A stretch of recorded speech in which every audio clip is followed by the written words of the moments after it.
నీటి హక్కు, సంపూర్ణ ఆరోగ్యంతో ఉండే హక్కు, తల్లిదండ్రుల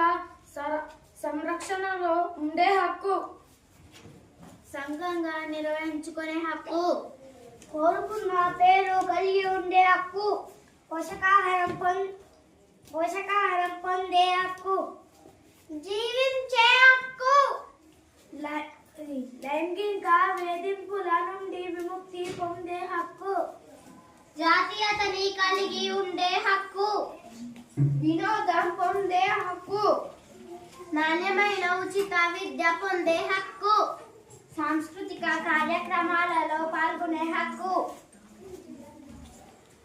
ఆడుకునే హక్కు, భావ వ్యక్తీకరణ హక్కు, అభిప్రాయాన్ని వ్యక్తపరిచే హక్కు, గౌరవాన్ని పొందే హక్కు, స్వేచ్ఛగా